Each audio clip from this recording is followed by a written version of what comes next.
So we know the Presslug system can produce consistently accurate, high quality slugs time and time again.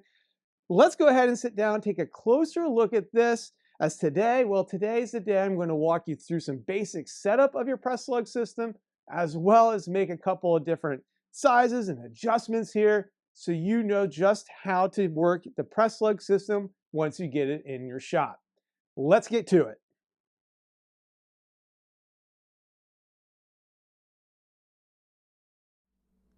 Setting up the Presslug system could not be easier.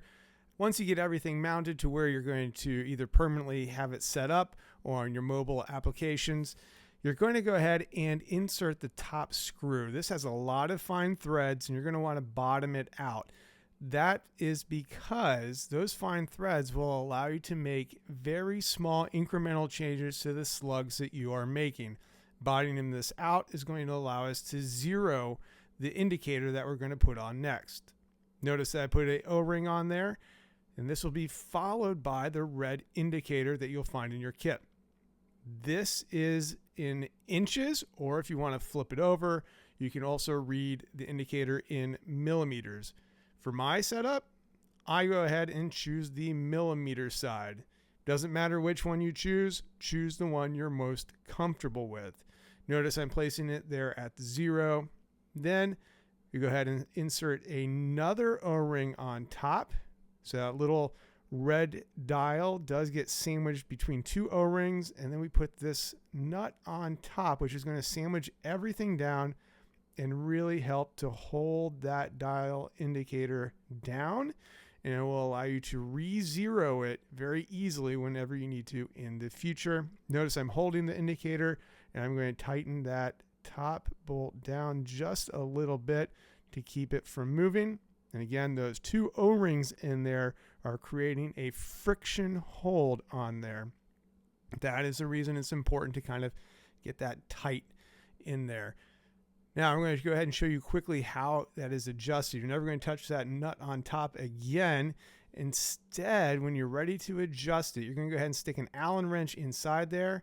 You notice as I zeroed it out, it's a little tight to get in there at first, but then you can turn it, and now it'll adjust the height of your die counterpart in the Presslug. Then you'll notice on the back, once you get it set wherever you want to, well, there's a locking nut on the back, and you can just go ahead and use the other Allen key that's included in your kit to tighten that down, which will prevent any movement during the slug making process.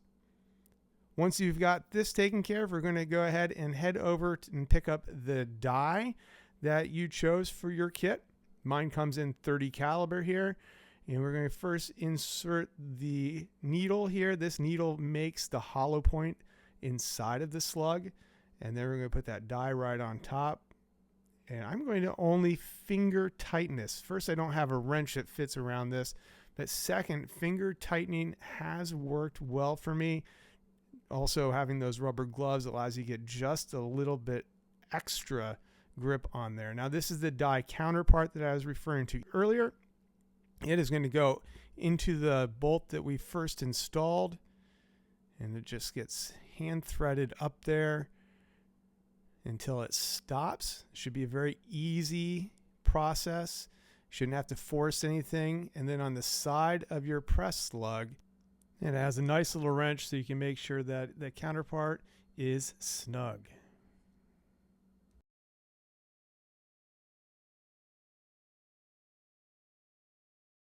If we want to adjust the size of the slug that we're making, again, there's two Allen keys that are included in your setup.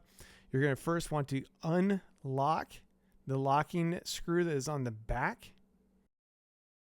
This is a little confusing as to which way you turn it at first. Notice that still does not turn, so I have to go ahead and stick that Allen key in the top bolt, and that is going to allow me to make my slugs either larger by going counterclockwise, or if I already have a large slug and I want to make them smaller, I will go clockwise.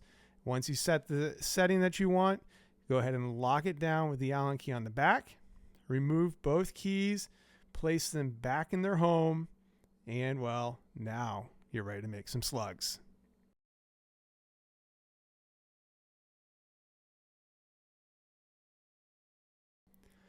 Making slug blanks could not be easier with the cut machine that we have here. Notice also there are several different size holes there for different size lead wire for your different calibers of slugs. Before you get started though, you're going to want to adjust the machine so it's cutting the right size blank so you don't have any wasted lead. To make your blank smaller, you're going to go ahead and turn that screw on the back clockwise. To make your blanks larger and heavier, you're going to want to go ahead and turn that screw counterclockwise. You'll notice right here, those two, that screw and that pin, they can be swapped out so you can put the handle on the opposite side. I have it set up for a left-handed user here, but you can set it up for a right-handed user.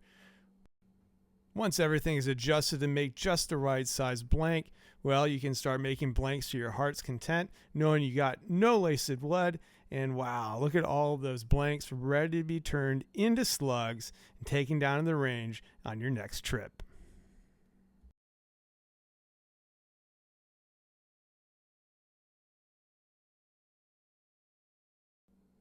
Now that you got your blanks, you're ready to start producing slugs. Now for this demonstration, I have 4 different size blanks. My attempt here is to show you the importance of having the blank be the right size. So I'm going to start out with a very large blank. I know from my experience that this blank is going to be way too large, but look at all the waste. You're going to see that lead start pouring out of either side and curling up. That's wasted lead. I'm not going to get any use out of that lead now, but never fear, I still made a nice slug that I can use. So that slug is not wasted, but I have a lot of wasted lead in the end in that process. Let's go ahead and try a different size blank. Now we're going to go ahead and use the smallest blank that I have made. Go ahead and insert that into the die. It falls right in there. Pull the arm down. Make sure it was crushed all the way. And well, there it is. Didn't see any waste, but that certainly doesn't look like a slug that I'm going to be able to use. So, well, wasted lead again. Let's try the next largest size that I had. I'll put that in there.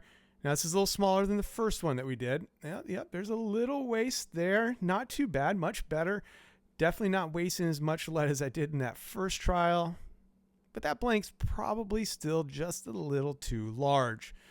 And, well, I'm not a fan of wasting lead. Let's go ahead and adjust this to a smaller blank. The last one I have sitting there, you're probably already guessing, yeah, it's going to be perfect. And well, I planned it that way. But here we go. Go ahead and press that. Notice there's no waste coming out the holes, or very little waste coming out of the holes. And then that slug, well, that slug is perfect and ready to go. We can take that down to the range and shoot it in our favorite air gun.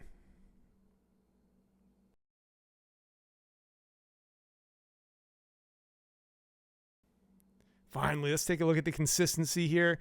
Notice the consistency. There's one slug. I'm going to pull out another one from the pot. There we go. Let's see what comes. Same number. Look at that. Yeah, that scale might be just a little off. Who knows? Anyway, let's pull out another one and see what we have. Yep, same measurement. Guess what, guys? We could go through that whole little box there, and we're going to have some accurate slugs. So obviously having the Presslug system in your shop is really a game changer for those of you who are serious about the slug game. No matter if you're shooting 177, 22, 25, or even 30 caliber, the Presslug system has you covered with different size dies, different weights, and, well, consistency too.